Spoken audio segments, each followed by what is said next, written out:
Pessoal, bom dia, 7 horas em ponto, hoje é dia 27 de outubro de 2025, nós estamos começando mais uma edição do Seu Desperta, numa segunda-feira muito animada, porque as portas do mundo parece que começam a se abrir novamente para o Brasil. Aliás, as portas do mundo não, porque elas sempre estiveram abertas, as portas dos Estados Unidos, né?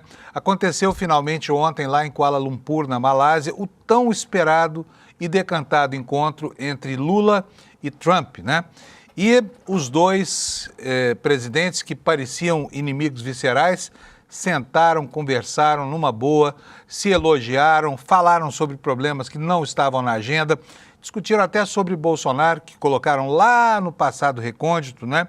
E o Brasil e os Estados Unidos caminham para a normalização das suas relações bilaterais. O que é muito bom para alguns setores da economia que foram afetados pelo tarifaço, mas é melhor ainda para os americanos, vamos convir, né? Porque eles estão com problemas sérios lá, inflação batendo na porta do consumidor americano, comida caríssima e muito disso porque é esse consumidor que hoje reclama tanto do preço do café, do suco de laranja e da carne, que paga o tarifaço do Trump, né?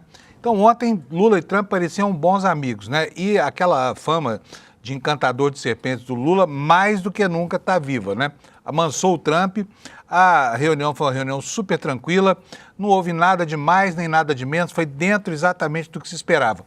Mas aquilo que a extrema-direita antecipava, que seria uma humilhação, que o Trump ia fazer com o Lula o que fez com o presidente da África do Sul e com o presidente e com enfim, com vários outros chefes de Estado, não aconteceu, deu tudo certo. O Zelensky, aliás, eu tinha esquecido aqui o nome dele, né? Porque com o Zelensky foi terrível.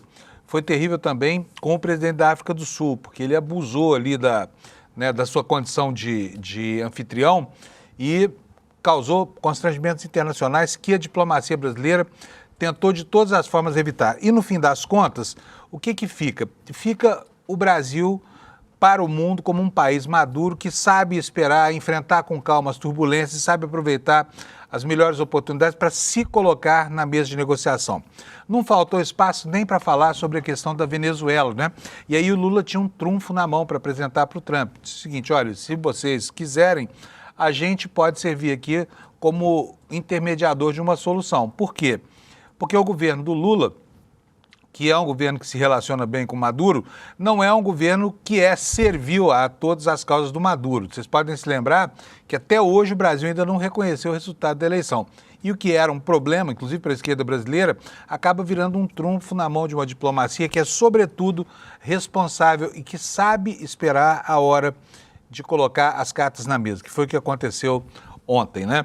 Bom, então tivemos um avanço grande aí com relação à situação do Brasil. O Brasil está sendo visto pelo mundo como um país de gente muito séria e tivemos um retrocesso na Argentina, onde o Milei ganhou as eleições de meio de mandato. E não foi uma vitória pequena. O que se esperava era um desastre, os institutos de pesquisa lá estavam todos eles colocando um cenário muito adverso para o Milei, mas esse cenário acabou não se materializando e os apelos dele, junto com essa pressão do governo Trump por uma solução patrocinada pelos Estados Unidos, isso acabou funcionando e o eleitor argentino sufragou lá o Trump, que agora tem nas mãos aí, né, um trunfo para apresentar para o chefão, o Donald Trump, né? E o anarcocapitalista estava entre a cruz e a caldeirinha, porque se perdesse essa eleição parlamentar, perderia também o apoio de 20 bilhões de dólares prometido pelos Estados Unidos. Agora vamos ver como é que caminha o restante da negociação. O fato é que lá na Argentina o clima hoje, mais do que de surpresa, é de estupefação, tá bom? E assim começamos o jornal de hoje, não sem antes falar do futebol, porque está nos aguardando aqui o nosso queridíssimo Alex Amorim, que este fim de semana não foi bem, né, Alex? O que aconteceu? Gente, olha, eu vou contar para vocês, eu não gosto de futebol, vocês sabem, eu não tenho time, eu falo que eu torço para o Uberlândia, né, Alex? Sim. Mas o Palmeiras é um time que eu não entendo. O Palmeiras pega cada pedreira, está bem, e de repente pega umas situações totalmente fáceis de resolver e se enrosca na própria pedreira. O que acontece com o Palmeiras, Alex? Bom dia, Panunzio. Bom dia, dia, pessoal. Todo mundo. Boa semana para nós.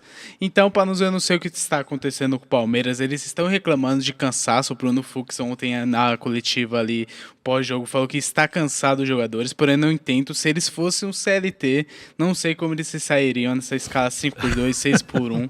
Que muitos enfrentam. Então, o Palmeiras ontem teve a oportunidade de ganhar o jogo. Teve até um gol ali que foi, para mim, foi mal anulado, porém teve debate porque fala que o Sousa fez falta ali no Cássio. Porém, ontem foi um jogo muito apático para nós.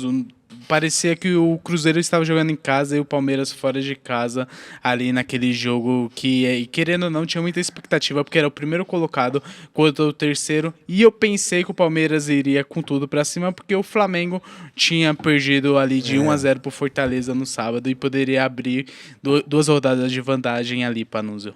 Pois é, nem com a ajudinha do Flamengo o Palmeiras não foi, né? Sim. Engraçado, mas não está fora da Libertadores ainda, né? Ainda continua lá, né, Alex?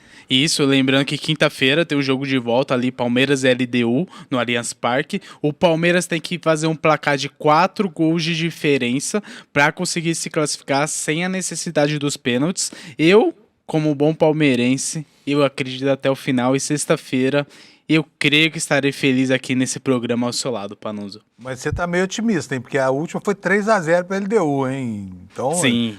Aí ele tá falando como palmeirense, viu, gente? Agora, me fala uma coisa, e o Flamengo? Em que foi que aconteceu com ele? Então, Panunzio... O jogo daquela forma vergonhosa. Todo mundo esperava que ele fosse franco favorito, né? Na verdade, foi uma frustração para a torcida do Flamengo. Isso, o Flamengo ali entrou no sábado contra o Fortaleza jogando fora de casa. Com a vitória, Panus, ele já assumiria a liderança, com o Palmeiras jogando apenas no domingo, como foi. E nisso, o Fortaleza começou jogando bem, fez até um gol ali com o Breno Lopes e meio que fechou a casinha. Teve algumas oportunidades, uma com o Samuel ali no cara a cara, ele isolou ali a bola, tocou para trás. Então o Flamengo meio que decepcionou sábado. Eu mesmo acreditava na vitória do Mengão ali contra o Fortaleza, porém o Fortaleza surpreendeu porque ganhou de 1-0 e abriu ali 3 pontos ali na zona de rebaixamento, chegou a 27 pontos e nessa disputa ali para não cair e não ir para a Série B no próximo ano, Panunzio. Muito bom. E a tabelinha aí, como é que tá? Mostra pra gente como é que foi a síntese do nosso fim de semana. Bora. Antes de mostrar a tabelinha, vamos passar pelos resultados. No sábado teve 6 jogos. Teve o Atlético Mineiro ganhando de 1-0 ali do Ceará. O nosso Coringão ganhou de 1-0 do Vitória, jogando fora de casa. O Fluminense ganhou de 1-0 do Internacional. O Sport perdeu de 2-1 pro Mirassol jogando em casa. E o Mirassol chega... Desculpa, né, mas esse Mirassol é impressionante, hein? Sim. Time que ninguém nem conhecia no ano passado, tá aí hoje, né, metendo bronca. Sim, lembrando que é a primeira participação deles. E ano passado o dirigente do Sport fez um comentário falando o que o Mirassol veio fazer na Série A. E o Mirassol ganhou e respondeu nas redes sociais falando que está em quarto colocado e está com 55 pontos e disputando a vaga para a próxima Libertadores, Panunzio. Muito bom. E aí, passando, Fortaleza 1-0 no Flamengo, o São Paulo ganha de 2-0 do Bahia, foi um ótimo resultado. E ontem nós tivemos apenas 4 jogos, que finalizou a 30ª rodada, Botafogo 2, Santos 2, Grêmio 3-1 no Juventude, o Vasco ganhou de 3-0 e para finalizar o Palmeiras empatou 0-0 ali com o Cruzeiro e nisso a tabela ficou dessa forma, assim, Panos, o Palmeiras em primeiro com 62 pontos, Flamengo com 61 em segundo, Cruzeiro 57 em terceiro e Mirassol finalizando ali a vaga direta para a Libertadores com 55 pontos. Se vocês quiserem ver aonde está o clube do seu amigo, seu clube na tabela, dá uma pausa aqui e dá essa verificada, né, Panunzio? Pois é. Deixa eu te perguntar uma coisa. Mirassol, esse time que surpreende todo mundo, que aparece aí. Sim. O Mirassol é um time lá do interior de São Paulo, fica perto de São José do Rio Preto, a cidade de Mirassol, né? Isso. E olha, é uma cidadezinha pequena, né? 65 mil habitantes é a população de lá, segundo o IBGE. Me pergunto aqui como é que eles conseguiram um time tão forte assim nesse campeonato. Você sabe, Alex? Ou amanhã você pesquisa e traz pra gente a explicação para Então, isso? Panos, eu sei mais ou menos o que acontece. Como a gente vê aqui na tabela, o Mirassol tem 55 pontos e tá fazendo jogos inacreditáveis. Ele está ganhando de alguns grandes clubes. Ganhou do São Paulo, empatou com o Palmeiras, já ganhou do Corinthians, Santos e outros grandes clubes aqui do futebol brasileiro. O que eles fizeram, Panos, é que eles viraram SAF. Eles estão construindo um time com jogadores que não tinha muito mérito assim no time, por exemplo, Grêmio, Cruzeiro, esses times. E eles contrataram esses jogadores que estavam embaixo e acreditando no potencial deles, como foi Carlos Eduardo, que jogou no Palmeiras e não jogou bem. O Reinaldo, que tem uma grande passagem pelo São Paulo, o Grêmio, porém, já está em alta pela idade. Então, por exemplo, eles pegou jogadores que estavam em baixa, acreditando no potencial e mesclando com jogadores que vêm até da Série C, que tem o Negueba também, que é um jogador que joga bastante tempo ali no Mirassol. Então, foi algo que essa mesclagem entre os jogadores fez algo benéfico ali pro Mirassol, também surpreendendo a todos, porque no Paulista eles não foram tão bem, mas o Mirassol, com essa mesclagem dos jogadores que tem muito tempo de casa e tudo, fez essa mesclagem muito boa pro Mirassol, Panuso. Muito bom. Estou lendo aqui, porque eu não sei, repito, eu sou um ignorante em futebol, Sim. mas eu gosto desses fenômenos assim, que de repente pegam a gente de surpresa, e o futebol, como dizia o velho e bom Vicente Mateus, se eu não me engano nessa frase dele, é uma caixinha de surpresa. Mas essa do Mirassol é um feito admirável, viu? É uma cidade tão pequenininha, 65 mil habitantes. E você sabia, Alex, que esse time foi fundado em 1925, está fazendo 100 anos esse ano? Não. Olha só, foi preciso esperar um século para alçar aos píncaros da glória, né? Isso e eu queria mesmo, entender essa ginástica, porque se o Mirassol conseguiu, qualquer um que administre razoavelmente um time de futebol consegue. Até o meu Verdão, a Periquita, lá de Uberlândia. O Periquito, aliás, né? Sim. Ano Vamos que vem nessa. estaremos ansiosos pela participação dele na Copa do Brasil. Muito bom. Vamos mostrar a tabelinha, só para ver o Mirassol Bora. na tabela? Cadê? Só um momento, quando você vai passar aqui a tabelinha. Vamos aqui, ver. Panuso. Aí a tabela aí, ó, Mirassol lá no quarto lugar com 55 pontos, adiante do Bahia, do Botafogo, Fluminense, Vasco, São Paulo. Ô, gente, peraí, hein?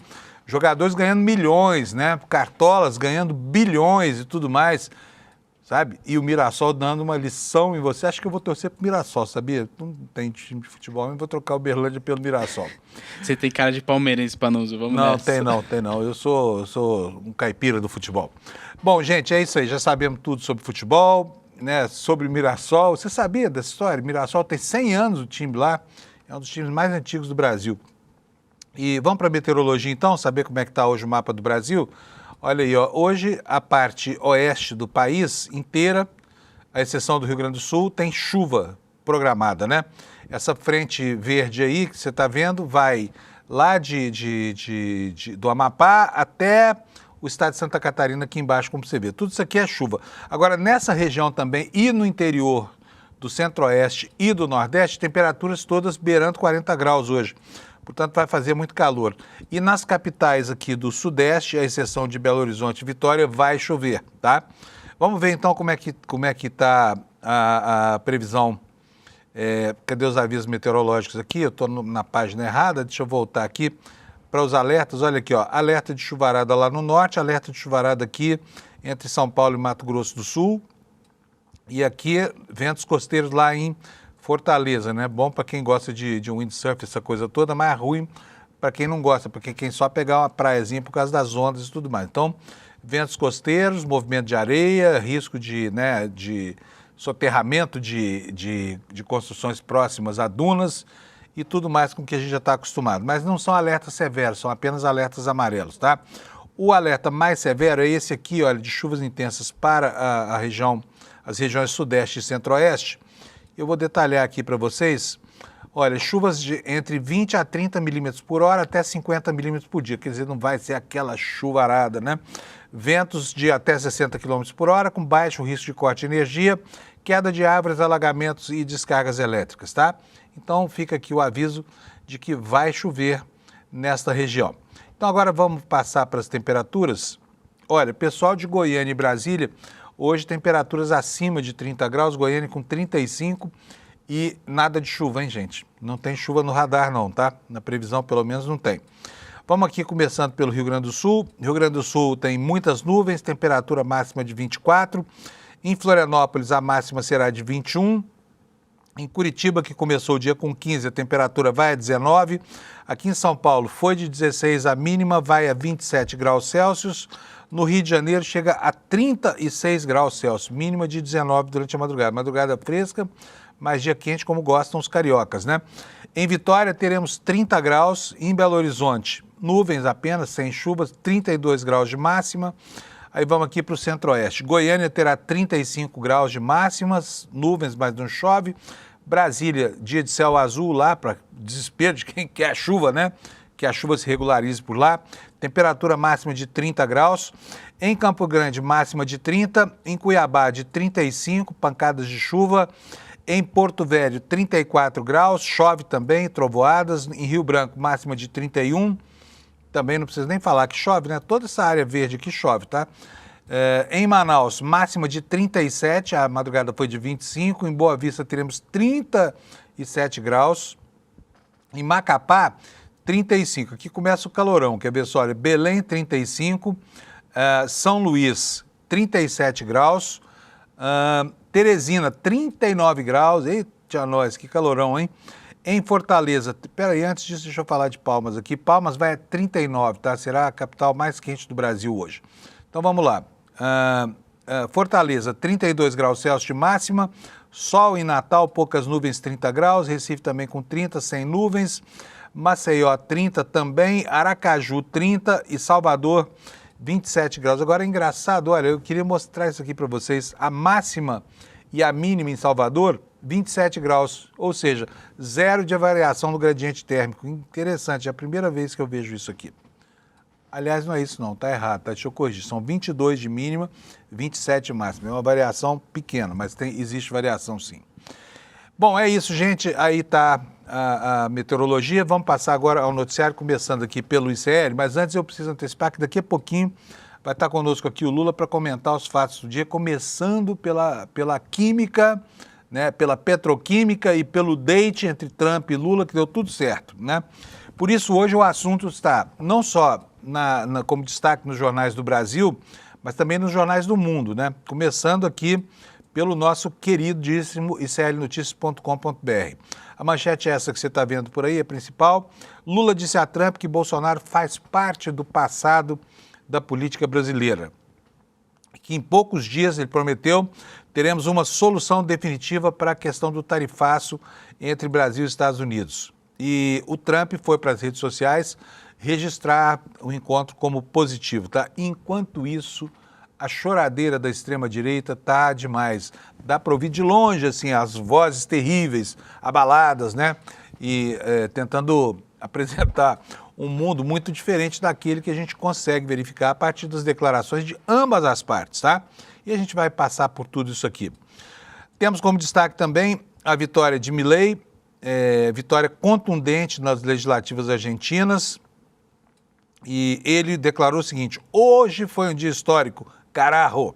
O povo argentino decidiu deixar para trás 100 anos de decadência, disse Milei. Vamos ver quanto tempo vai durar a alegria, né? Porque a situação econômica da Argentina continua periclitante. Eu acho que os argentinos só fizeram o que fizeram ontem nas urnas porque não assistiram ao documentário do Eduardo Moreira, Vai para a Argentina, carajo. Bom, família Bolsonaro aqui se engalfinhando aí contra a direita, né? Porque tá uma guerra agora, todo mundo brigando com todo mundo. Agora o Eduardo Bolsonaro brigou com o Deltan Dallagnol. Está aqui a manchete, olha, Eduardo sai em defesa de irmão por candidatura ao Senado, ataca Deltan Dallagnol, mas esse Eduardo também briga, hein, gente? Pelo amor de Deus, que sujeito mais inquieto, não consegue ficar em paz com ninguém. Ele brigou com todo mundo dentro do campo, brigou com o Tarcísio, brigou com o Ciro Nogueira, brigou com tanta gente que acho que não sobrou nenhum amigo para ele lá na extrema-direita, né? No Rio de Janeiro, olha, gente, o Eduardo Paes caminhando cada dia que passa mais à direita, né? Qual é o sentido desse movimento dele? Não se entende, mas está aí a declaração. Vai caminhar com o PL, porque diz que é por amor ao Rio de Janeiro. Que diabo de amor é esse que passa pela adesão a um partido como o PL, né? Olha, nós tivemos nesse fim de semana também aqui atos em memória de Vladimir Herzog, que foi massacrado pela ditadura militar brasileira.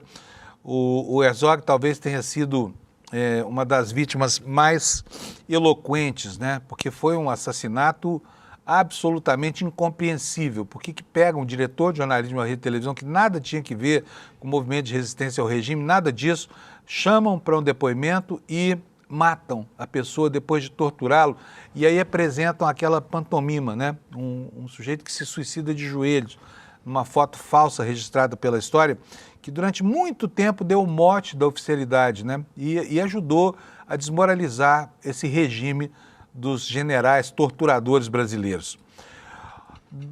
Da comissão do Nobel, tivemos essa notícia, gente, porque todo mundo achou estranho Maria Corina ser agraciada com esse prêmio Nobel. Uma mulher que tem muito a ver com o perfil de Eduardo Bolsonaro, uma mulher que pugna pela intervenção estrangeira na própria pátria dela. Quer dizer, a rigor ela é uma traidora da pátria. Ela ganhou o prêmio Nobel. Mas a comissão do Nobel, a comissão dirigente lá da Fundação Nobel, cancelou a entrega porque não gostou do resultado, diz que o prêmio não se coaduna com esse tipo de premiado. Daqui a pouquinho a gente vai detalhar isso para vocês, tá? E também temos no nosso site aqui uma matéria para você que está atrás de emprego ou de orientação, você que está estudando ainda, quer sair para o mercado de trabalho daqui a pouco, uma reportagem sobre as profissões remotas, né, que pagam acima de R$8.000 e que cresceram no mercado em 2025, tá bom? Pessoal, antes de chamar o Lula aqui, só quero registrar para vocês aqui o que foi que aconteceu lá na Malásia, em Kuala Lumpur, porque aconteceu ontem o tão esperado encontro Lula e Trump. E aqui está no nosso site a informação seguinte: o presidente Lula afirmou na madrugada dessa segunda-feira, madrugada aqui no Brasil, né, que Donald Trump compreende que rei morto, rei posto, e que o ex-presidente Bolsonaro faz parte do passado da política brasileira. Segundo Lula, durante reunião com o líder norte-americano, ele destacou que o julgamento de Bolsonaro pelo Supremo, no caso da tentativa de golpe, foi muito sério, com provas extremamente contundentes. O presidente também mencionou que o encontro abordou questões comerciais entre Brasil e Estados Unidos. Disse o seguinte: os Estados Unidos não têm débito com o Brasil. Em todo o G20, apenas 3 países mantêm uma relação comercial relevante com eles: Brasil, Reino Unido e Austrália. Essa é a base para retomarmos as negociações, afirmou o governante brasileiro. Ele disse que saiu da reunião com a impressão de que não haverá mais problemas entre os Estados Unidos e o Brasil. E cravou o seguinte: fiz questão de dizer ao presidente Trump que o fato de nós termos posições ideológicas diferentes não impede que nós, chefes de Estado, tratemos a relação entre os Estados com muito respeito. Isso foi colocado na mesa e isso torna tudo mais fácil, disse o presidente Lula. Ele falou também, disse para ele que era inadmissível a punição de ministro da Suprema Corte por causa da votação que houve no processo de 8 de janeiro do golpe. Lula disse ainda ter ressaltado a gravidade do plano golpista, lembrando as ameaças dirigidas a ele próprio, Lula, né, ao vice-presidente Geraldo Alckmin e ao ministro do Supremo Tribunal Federal, Alexandre Garcia. Lula contou para o Trump, que talvez não soubesse disso, que esses palhaços que estão lá fazendo campanha de Lesa Pátria nos Estados Unidos estavam patrocinando um plano de assassinato, que previa assassinatos, né? E ainda convidou o Trump para continuar dialogando em fóruns internacionais, inclusive na COP30, que vai ser realizada daqui a pouco lá em Cuiabá. Bom, essa é a notícia principal e agora eu vou chamar o meu querido amigo Lula Costa Pinto para me ajudar a entender o cenário em que isso tudo acontece. Lula, bom dia, meu caro, tudo bem? Bom dia, Fábio, bom dia quem nos assiste, quem nos ouve aqui no Desperta. Lula, e aí? Acabou acontecendo a reunião, não houve humilhação, pelo contrário, o presidente Lula estava sóbrio, sentado na cadeira, foi respeitado por um chefe de Estado que estava, embora, né, respeitadas as divergências entre ambos, de natureza ideológica, mas foi muito respeitoso o clima dessa reunião. E eu queria saber como é que se avalia e que consequência prática isso vai ter para essa relação que do nada virou uma relação tão conflituada. Fábio, o presidente brasileiro e a diplomacia brasileira e o Brasil saem, né, dessa reunião, desse encontro bilateral, com um sucesso retumbante colhido. Não apenas porque foi um revés, talvez definitivo, para a extrema-direita brasileira. Se vocês perceberem, a extrema-direita, os Bolsonaro, o clã Bolsonaro, os principais bolsonaristas nas redes como o Nicolas Ferreira, né, não se pronunciam sobre o ocorrido na Malásia, na reunião em que o tema Jair Bolsonaro, o tema punição necessária das instituições brasileiras ao golpe de Estado que foi tentado, né, aqui no Brasil e que foi corretamente punido pelo Poder Judiciário, saiu de cena. Bolsonaro virou página virada nessa questão. E o que restou para eles foi o revés de terem sido os iniciadores dessa grande confusão diplomática, econômica, tarifária para os produtos brasileiros no exterior. O presidente brasileiro se colocou de peito aberto, de coração aberto, né, no centro da conversa. O presidente americano compreendeu que estava errado, mesmo que não tivesse feito meia-culpa. Ao final da reunião, as equipes ministeriais, os secretários de Estado americano que estavam lá, definiram os negociadores que começaram imediatamente as reuniões práticas para retirar as altas tarifas cobradas sobre produtos brasileiros que estão impactando imediatamente a inflação americana, como café, proteína animal e frutas, e colocaram na mesa uma pauta possível de negociação imediata também. A redução do imposto sobre a importação de etanol, né, americano para o Brasil, que hoje está em 18% e pode efetivamente cair. Se você tiver uma necessidade, como começa a ter hoje, de uma disponibilização de maior volume de etanol nos postos de combustível brasileiro, se você tiver que, sem impactar o preço da gasolina, você ampliar em 1 ou 2 pontos percentuais a mistura, né, do etanol na gasolina que é vendida nos postos brasileiros, você vai ter mercado para essa ampliação da disponibilidade do produto, e isso está em discussão. O acesso de empresas americanas a terras raras, a mineração, a exploração de jazidas de terras raras, que é o novo petróleo, porque tem um impacto muito grande no mercado de baterias para essa miríade de produtos eletrônicos, né, de alta tecnologia que nós temos hoje, e o Brasil tem um patrimônio no seu solo e subsolo de terras raras com minerais fundamentais para a produção dessas baterias. Então, isso também está em discussão, está na agenda.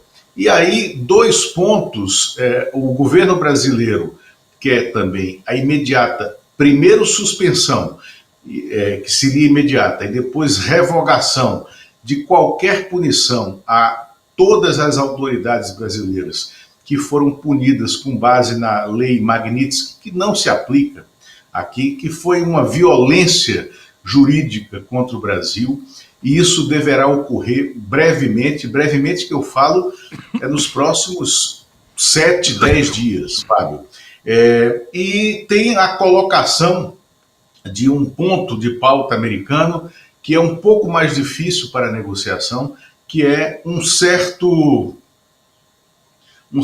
privilégio para as empresas americanas participarem de licitações públicas no Brasil com um certo corpo à frente de outras empresas, de outras bandeiras, de outras nacionalidades. Esse ponto, ele é um pouco inviável dentro do nosso ordenamento jurídico. E isso vai ser complicado na mesa de negociação. Porém, é possível que empresas como a Petrobras, por exemplo, que tem diversos fornecedores em diversas áreas e tem contingenciamentos para a participação de empresas externas nas licitações, nas disputas de prestação de serviços, é possível que ali, em empresas como a Petrobras, você tenha a participação maior e com algum item, com algum benefício, né, a empresas americanas que podem, então, prestar serviços nessa área de petróleo e gás. Né? Ô, Lula, esse é o ponto. Né? Lula, deixa eu te perguntar, eu estou vendo aqui as reações da extrema-direita brasileira, né, e me impressiona muito isso que você falou, da ausência de reação, né, porque até agora houve apenas algum estrionismo. Vou colocar aqui para a gente já dividir, porque eu preciso apresentar mesmo essas informações aqui. Vou colocar na tela para a gente ver. Olha aqui, olha. Primeiro, a reação institucional, tá? Lula deu uma tuitada aí, primeiro, depois ele deu uma entrevista, falou sobre isso e tudo mais. A gente vai mostrar já já. Mas o que ele disse aqui no comunicado oficial no Twitter? Tive uma ótima reunião com o presidente Trump na tarde de domingo na Malásia, discutimos de forma franca e construtiva a agenda comercial e econômica bilateral. Acertamos que as nossas equipes vão se reunir imediatamente para avançar na busca de soluções para as tarifas e as sanções contra autoridades brasileiras. Foi o comunicado do Lula. E aqui, olha só, o comunicado formal da Casa Branca. Reparem, gente, como o tom é o mesmo, tá? Está em inglês aí, mas eu vou traduzir para vocês. O presidente Trump encontrou o presidente brasileiro Luiz Inácio Lula da Silva na cúpula das nações do Sudeste Asiático. E ele diz o seguinte, ó, foi uma grande honra estar com o presidente do Brasil. Eu penso que nós vamos estar aptos a fazer alguns excelentes negócios, alguns excelentes acordos para os amplos países. Nós sempre tivemos uma boa relação. Eu penso que isso vai continuar. Disse aqui o Trump, que até agora há pouco, né, Lula, era praticamente um demônio aqui para nós.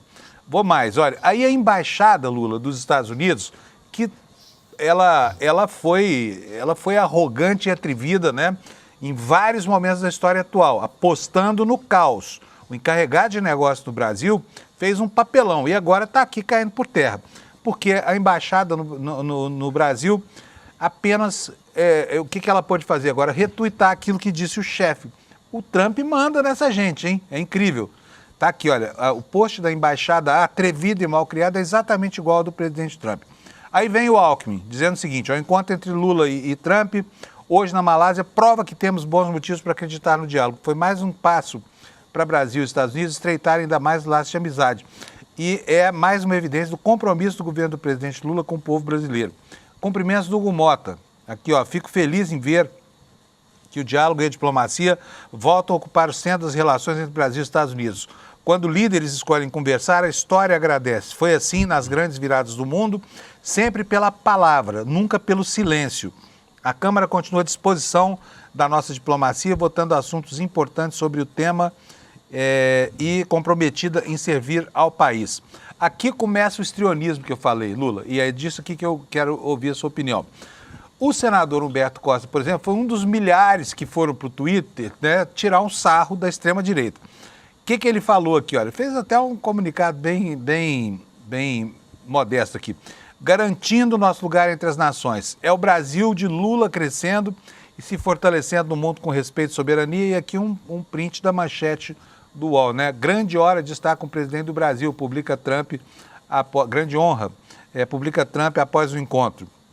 Aí o Flávio Bolsonaro ficou pé da vida. Olha o que ele postou aí, ó. Prezado vampirão. Primeiro começou xingando, né, Lula?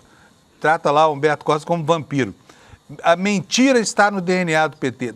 Trump disse que o assunto Bolsonaro não era de interesse da repórter que perguntou. A única soberania que Lula defende é a de traficantes. Aliás, o Lula falou mesmo uma bobagem semana passada, já pediu desculpa e tudo mais. Mas falou, né, Lula? Bom, vamos lá então, Lula. Me conta o que você achou dessa reação. Porque aí começam os palavrões, começam os xingamentos, mas não houve nenhuma grande manifestação da extrema-direita. Eles ficaram calados, né, Lula? Ô, Fábio, eu acho que o primeiro resultado prático para essa representação comercial que ocupa a Embaixada Americana no Brasil, em Brasília, será o fim e o retorno desse representante comercial para Washington. Ele deverá, nos próximos meses, tá, isso precisa da indicação do agrimã brasileiro, mas é muito provável que ele seja chamado de volta a Washington e perca o seu posto no Brasil, porque ele errou em tudo e de maneira inapropriada, né, no curso dessa negociação entre Brasil e Estados Unidos, que começou com as fake news plantadas pela extrema-direita.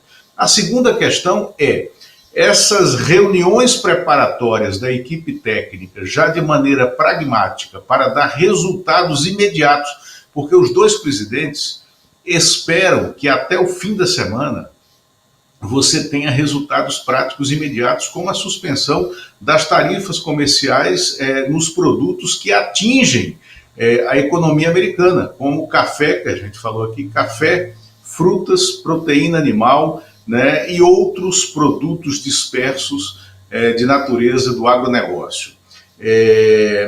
Agora, Fábio, os dois presidentes deverão se reunir novamente agora na Casa Branca na semana que vem, numa viagem que não estava marcada. O segundo aspecto, isso para quê? Para dar o contorno definitivo, né, do sucesso desse encontro. A segunda questão é, o Trump falou que poderia visitar o Brasil em breve. E será um sucesso retumbante para a COP30 se o presidente Lula trouxer o presidente americano para Belém do Pará durante a COP30, porque é um dos pontos de atrito entre o Trump e todo o trade internacional ambiental, né, a questão das posições americanas não referendando os tratados internacionais de redução de emissões, né, de combustíveis fósseis na atmosfera. Então, esse trabalho está em curso, work in progress, nessa questão. Um outro aspecto, Fábio, é justamente esse reflexo interno.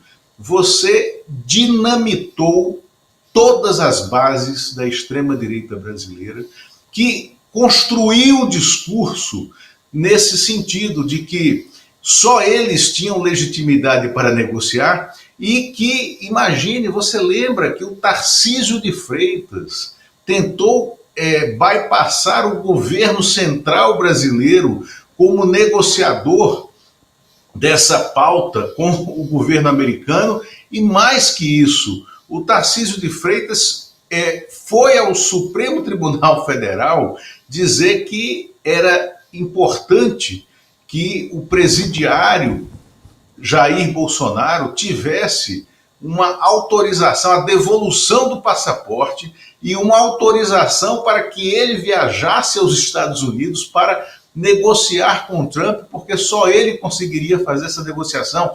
O Tarcísio propôs isso e foi por causa dessa maluquice que ele está calado agora. Diga. Eu quero te mostrar uma coisa aqui, ó. Vou pedir aqui para os meninos aqui da produção colocarem o vídeo para mim.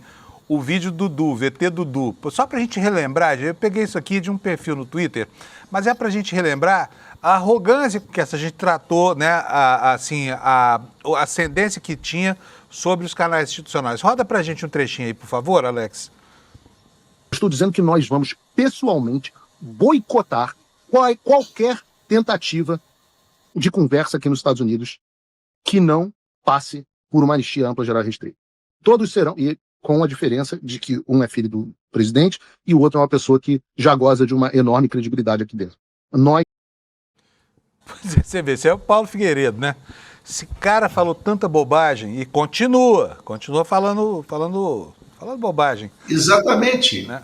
Então, assim, o resultado dessa reunião bilateral tirou totalmente a legitimidade, a credibilidade desse discurso da extrema-direita. Agora, joga no colo do Tarcísio de Freitas uma questão definitiva para ele. Eu acho que o sucesso desse encontro Trump-Lula, né, na Ásia acaba de vez com a candidatura do Tarcísio a presidente da República, porque ele está colocado como um pateta nesse picadeiro nacional, da política nacional, e terá que reconstruir a sua imagem. O Tarcísio, ele defendeu posições que são contrárias ao maior Estado exportador brasileiro, contra a economia das grandes empresas do Estado que ele representa, que é o Estado de São Paulo. E ele foi propor à Suprema Corte Brasileira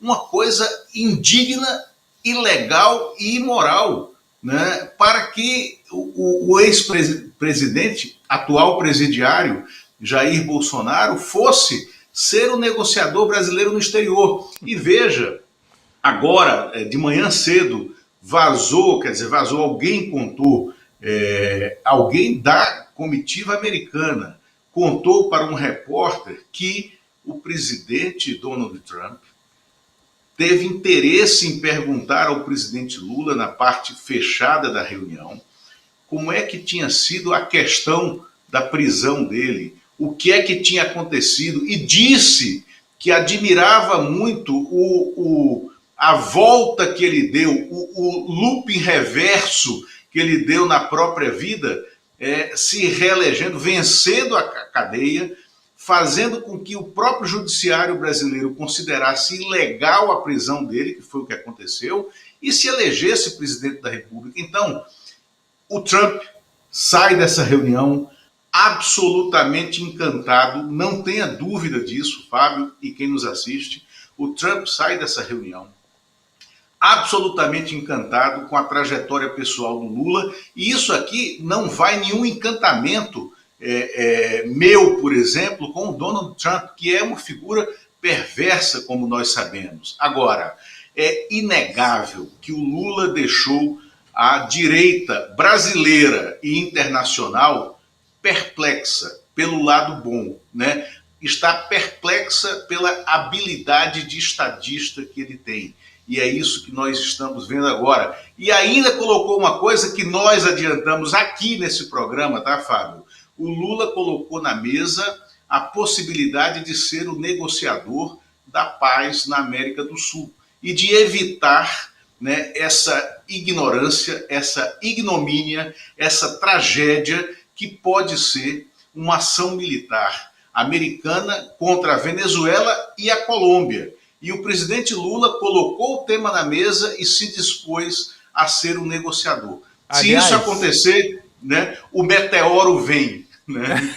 O meteoro agora é o 3i Atlas, que chama, é o cometa. Ô Lula, só para falar um pouquinho sobre isso, vou te mostrar como é que o Lula foi recebido na Malásia. Porque é o seguinte, o Lula sempre teve ótimas relações. Eu queria lembrar que, inclusive, no primeiro governo, eu cobria o governo Lula e fui com o Lula a Washington na primeira viagem, onde ele se encontrou com George W. Bush, que era uma espécie de Trump que come de garfo e faca, né? Sabe usar o garfo e a faca. Mas o mundo ficava surpreso com a habilidade do Lula, que conseguiu cativar o republicano, né? Não era um republicano desse tipo do Trump. Agora, olha só como é que ele foi recebido lá na Malásia por conta do aniversário, hoje é aniversário dele. Então, parabéns para o presidente Lula aí, ganhou um presentão ontem do presidente dos Estados Unidos. Mas vamos ver como é que ele foi recebido lá na Malásia. Roda pra gente o VT, fazendo favor, o Alex.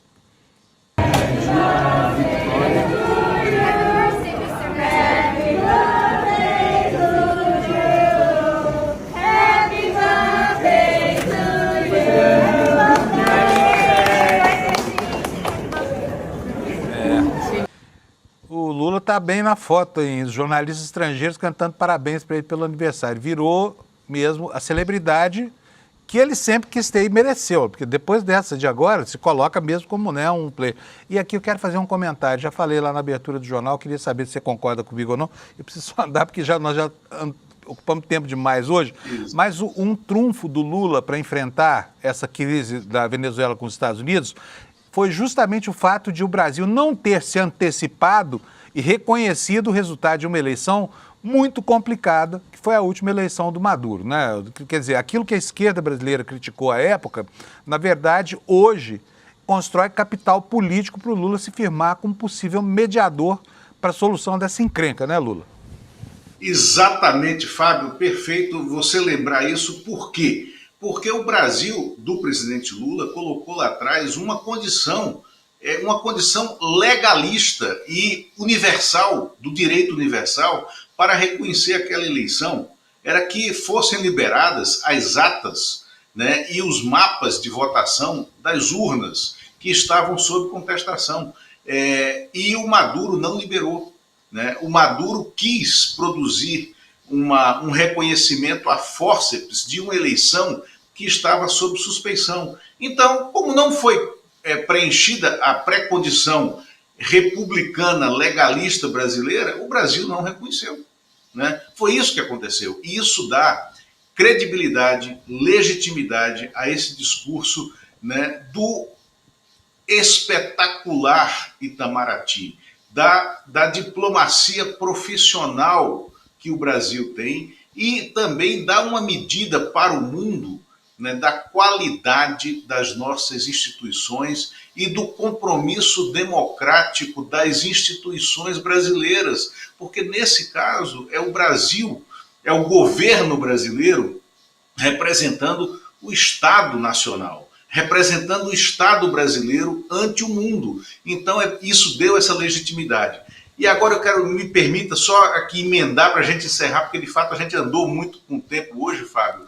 O presidente desembarca no Brasil no dia do seu aniversário. Hoje certamente não terá nenhuma reunião de governo fundamental em razão disso. Agora, ele chega numa semana em que ele vai ter que fechar a negociação em torno do nome que ele prefere indicar para o Supremo Tribunal Federal, que é o Jorge Messias, arrematar, né, esse pacote de avanços e negociações com o Senado para que o Jorge Messias passe, né, nas sabatinas. E aí mais um dado que eu quero trazer do noticiário que você leu aqui e que a gente antecipou aqui na sexta-feira, tá, Fábio? E também em vídeos que eu gravei aqui para o ICL, que é esta inapropriada adesão do prefeito do Rio de Janeiro, Eduardo Paes, ao PL, deixando claro que será candidato à reeleição com o PL na chapa, tirando o PT da chapa, o PT que ele vinha segurando próximo a ele, o PT do Rio de Janeiro, há 2 anos, né? E mais que isso, sem se pronunciar sobre aquela frase abjeta, canalha, do senador Flávio Bolsonaro, que na loucura desmedida deles, na semana passada, na sexta-feira, chamou as tropas americanas para que bombardeassem a Baía de Guanabara, né? Então, vejam o tamanho desta maluquice do Eduardo Paes. Ele está dizendo que vai celebrar uma chapa para disputar o governo do Estado com o PL do senador Flávio Bolsonaro, que está chamando um bombardeio americano ao seu território. Na Baía de Guanabara. Perdeu completamente a noção. Exatamente. É de doer esse negócio, viu? Bom, Lula, beleza, valeu. Avançamos com o tempo, mas também a gente informou bem as pessoas aqui. Obrigado para você. Nós esperamos aqui sexta-feira ou a qualquer momento em edição extraordinária, né? Obrigado. Abraço, Fábio. Abração, Lula. Tchau. Bom dia para vocês aí. Ó, e não tem chuva para Brasília hoje não, hein, Lula? Tô preparando aí a toalha molhada na cabeceira da cama. Gente, só mais algumas... foi tão importante o que aconteceu esse fim de semana que não tem problema, né? Você entende se a gente deixar alguns outros assuntos pendentes aqui pro N1, tá? Mas vamos lá, olha, quero mostrar para vocês algumas outras reações aqui que estão no campo da extrema-direita. Pra vocês verem como os caras estão perdidos lá, né? Flávio Bolsonaro. Comparem Lula e Bolsonaro, comparem os dois governos, tempos diferentes. O governo do ódio, que é o governo do pai dele, era liberdade, ordem... Gente, de onde que o cara tira isso? Fala sério. Né? E continua aqui. O governo do amor é sem picanha, sem cervejinha, sem gasolina, sem direito de liberdade de expressão. Você só pode falar aquilo que o regime permitir. Eles estão mesmo numa cruzada quase medieval aqui, né? Ainda botam uma foto do Augusto Nunes no Twitter aqui. Enfim, olha aí começam os memes, né? E aí tá engraçado lá no Twitter, porque o Twitter é um circo, o circo da internet é o Twitter. Esse aí é o Danilo Gentili, que você conhece bem, Danilo Gentili que já apoiou o Bolsonaro lá para trás, depois mudou de ideia. Hoje está numa guerra sem fim aí com o Bananinha, botou o Bananinha vestido com a camisa vermelha do PT e o emblema da seleção, né? Quer dizer, é o craque do gol contra. embaixo aqui a legenda, bananinha. Aqui, olha, esse foi talvez o meme mais significativo que correu na internet. O Trump fazendo o L. Quem diria, né? Parecia tudo tão difícil há bem pouco tempo atrás, agora também. Gente, são memes, tá? Não estou dizendo que é verdade. O Trump não fez o L, coisíssima nenhuma. Agora, olha, nós estamos com um tempo muito avançado hoje e eu preciso falar para vocês da eleição na Argentina, né? Da eleição de meio de mandato. E foi uma surpresa para todo mundo. Os argentinos estão estupefatos com o que aconteceu. E o pior é que a participação dos eleitores nas urnas foi baixa, né? Eu não sei se mudou esse número, mas ontem estava em 58,5%. Pouco mais de metade da população acorreu às urnas para votar. E aí deu Milei, né? Todo mundo achava que não. Nenhum instituto de pesquisa previu essa história toda. Então, vou mostrar para vocês aqui as manchetes. Primeiro, do jornal página 12, do jornal lá de Buenos Aires, de oposição ao governo Milei. E ele diz aqui, ó, o governo libertário impôs o medo e a debacle e ganhou as eleições. Quer dizer, está atribuindo a vitória a um clima de terror construído lá pelo Milei, né? Ainda que 15 pontos abaixo desde 2023, o governo conseguiu o triunfo que buscava. A onda violeta recorreu o país e até ganhou por décimos a província de Buenos Aires. Apoiado na intervenção de Trump, Milei convocou os governadores derrotados para alcançar o respaldo parlamentar de que necessitava para aprofundar o ajuste sobre os trabalhadores, os aposentados e a educação pública, diz aqui o jornal Página 12. Vamos ver agora o Clarim aqui, que é um jornal que é de oposição contumaz, né, ao peronismo, que equivaleria aqui à esquerda brasileira. Está dizendo aqui na sua manchete, surpresa maiúscula, Milei arrasou e deixou o peronismo golpeado. O Partido Liberdade Avança obteve quase 41% dos votos ao nível nacional, superando por 9 pontos o peronismo dos Kirchner, né? E dos aliados com 31%. O governo teve triunfos amplos em Córdoba, Mendoza, Santa Fé e em Buenos Aires também. E aqui aparece, né, um Javier Milei, provavelmente tão surpreso quanto todo mundo, se rejubilando aí da vitória que conseguiu ontem e que, né, tira o bode que o Trump botou aí na sala, que era a tal da ajuda de 20 bilhões de dólares que foi prometida para o caso de o Milei ganhar as eleições. Então agora ganhou, vamos ver o que vai reservar, né? E aqui, olha, o mapa dos votos, como é que foi a eleição lá na Argentina. Tudo isso que está entre azul e violeta foram vitórias principalmente o violeta, né, que é a cor predominante nesse mapa, vitórias de Milei e aliados, tá? Liberdade Avança deu um batacaço em La Província de Buenos Aires, superou o peronismo por menos de um ponto em Buenos Aires, mas ganhou a eleição. Um voto muda o resultado de uma eleição, né?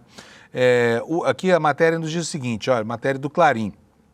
O oficialismo obteve 41,5%, ganhou em 99 dos 135 distritos de Buenos Aires, enquanto que a Força Pátria parou em 40,9%. E uma brusca troca de cenário a respeito das eleições, quando o partido havia imposto por 13 pontos, tá? Então é isso aqui, gente, são as informações lá da Argentina, não deu o que o mundo esperava, né? Não deu o que ninguém esperava e o Milei ganhou as eleições parlamentares lá. Vamos falar um pouquinho mais sobre o que está acontecendo aqui no campo da direita brasileira. A direita está, na verdade, tá se engalfinhando já aí, por quê? Porque apareceram muitos candidatos e tudo mais, e agora tem as candidaturas da família Bolsonaro criando um clima muito complicado em alguns estados do país. Entre esses estados está lá o estado de Santa Catarina, né? E o Eduardo Bolsonaro, o Bananinha, saiu em defesa do Carlos Bolsonaro, que os catarinenses vão acolher como seu senador. Como é que pega um cara que não conhece nada do estado, mas na família Bolsonaro isso não é novidade? Preciso lembrar que o deputado federal mais votado de São Paulo é um carioca, filho do Bolsonaro, que não tem menor relação com São Paulo, né? São Paulo elegeu o cara que está lá nos Estados Unidos agora como lesa pátria lá, morando lá, vivendo lá e fazendo campanhas para detratar o seu próprio país. Mas vamos ver o que está acontecendo lá em Santa Catarina na matéria da Amanda Miranda, tá? Ela nos conta que o Eduardo Bolsonaro saiu em defesa do irmão e começou a brigar agora com Deltan Dallagnol. Acho que já não tem mais ninguém na direita brasileira com quem o Eduardo Bolsonaro não tenha brigado, né? O que nos diz a Amanda na reportagem dela no nosso site hoje, iclnoticias.com.br? Em meio ao seu pior dia desde que embarcou para os Estados Unidos para tentar contra a soberania do país, Bananinha fez uma postagem apoiando o irmão Carlos Bolsonaro na disputa ao Senado por Santa Catarina. A mudança de domicílio e confirmação da candidatura do filho do ex-presidente gerou um racha na extrema-direita catarinense e enfraqueceu o projeto da deputada federal Caroline de Toni, que tem subido o tom contra lideranças partidárias e chegou a dizer que não é palhaça. Caroline de Toni, hein? Tá bravíssima ela agora. Vocês se lembram que 15 dias atrás ela abriu mão da liderança da minoria para que o Eduardo Bolsonaro pudesse, né, num pouco mais de 15 dias, pudesse lá fazer uma jogadinha para tentar ser líder indicado pelo PL para não perder o mandato. Agora ela está estribuchando aqui contra ele. Bom, vamos lá, o que nos diz a Amanda aqui? O comentário de Eduardo Bolsonaro foi compartilhado por ele nos seus stories do perfil do Instagram. A defesa de Carlos é parte da repercussão de um vídeo de uma entrevista da deputada que tem a bênção do próprio Bolsonaro para se candidatar, mas não encontra espaço no partido. O governador Jorginho Melo quer construir uma grande aliança suprapartidária e planeja que a segunda vaca na chapa ao Senado seja de quem? Do Espiridião Amin, que já foi senador mais de uma vez, inclusive, né, por Santa Catarina. E o que nos diz aqui a própria Carol de Toni? Ela diz o seguinte, ó, engraçado falar em meritocracia e ignorar que o Carlos foi eleito vereador aos 17 anos, lá em 2000, quando ninguém falava em direita. Naquela época tudo era mato e o mais de direita era FHC, lembra? Mesmo depois de liderar a principal ferramenta política do país, sob o exemplo de Jair Bolsonaro, que foi a internet, a meritocracia de Carlos é convenientemente esquecida. A frase é do irmão dele, tá? Bom, vamos lá. E aí o intertítulo, dizendo que Eduardo criticou Deltan porque ofereceu uma legenda no Partido Novo para a deputada, né? Nos conta aqui a Amanda. Ele também elogiou Detone, que considera uma das principais parlamentares do país, e dividiu sua visão sobre como a política deve se inspirar nos negócios privados, em que os sucessores costumam ser os filhos dos fundadores. No comentário de Eduardo também sobraram críticas ao ex-procurador Deltan Dallagnol, que convidou Caroline para ir para o Novo, legenda com quem a deputada tem conversado para manter a candidatura. Não me admira ver aqui acima um comentário do Deltan convidando abertamente para o Novo e nenhum falando da tal união da direita. Aqui também convenientemente esquecida, disse. O comentário ao qual Eduardo se refere falava que as portas do Novo estão abertas para a deputada Caroline de Toni.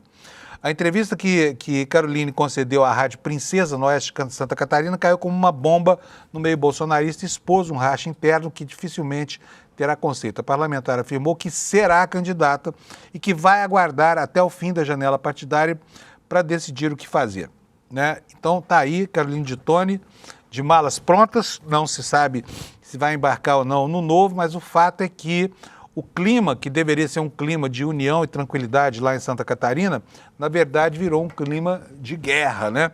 Entre os Bolsonaro. Aliás, esses Bolsonaro são muito fortes. Pessoal de Santa Catarina, você que é bolsonarista e vive aí, pelo amor de Deus, fala sério. Vocês vão ter um senador que não tem a mínima relação com o estado de vocês, que mal sabe onde fica. Pela história dele, consta que o Carlos Bolsonaro foi a Balneário Camboriú participar de treinamento de tiro lá. Foi tudo que ele sabe de Santa Catarina. Agora, o senador da República é o cara que vai representar a unidade da federação, tá? Ele não representa o povo.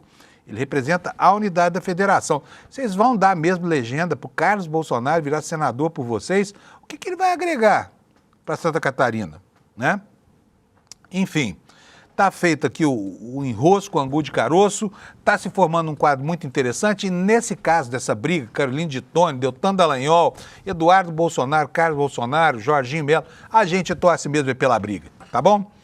Eu preciso encerrar o programa aqui. Antes, quero convidar vocês aqui para o evento que o ICL está promovendo essa semana. A gente sabe da importância, né, do pensamento crítico e por isso, o GECE Souza preparou uma aula magna, né, para explicar para você como é que o capitalismo engana os trabalhadores, né, e transforma cidadãos em meros consumidores, tá? É muito bacana essa aula, ela vai acontecer na quinta-feira agora, dia 30, às 20 horas. E olha, faz um favor para você mesmo. Vai agora aqui no despertaicl.com.br, deixa lá o seu e-mail e você ganha um convite para assistir a essa aula magna aqui com o Gessé e o Eduardo, que vai mediá-la, tá bom? Gente, bom dia para vocês, espero que vocês tenham uma semana maravilhosa. A gente está de volta aqui amanhã, às 7 da manhã, para continuar escrevendo essa crônica sobre a vida real aqui na Terra Redondinha. Tchau, obrigado para você, até amanhã. O capitalismo ilude os trabalhadores com uma promessa de sucesso, desde que eles usem a sua liberdade e criatividade para trabalhar mais e mais e mais. E esse sucesso não vem. Essa ideia não se tornou hegemônica à toa. Ela foi construída, manufaturada. Os super ricos e a imprensa que serve ao capital venderam essa ideia durante anos, 24 horas ao dia. No dia 30 de outubro, quinta-feira, 20 horas, darei uma aula magna no ICL chamada A Grande Mentira do Capitalismo, baseada no meu novo livro. Vou mostrar como o sistema ilude e engana todos os trabalhadores.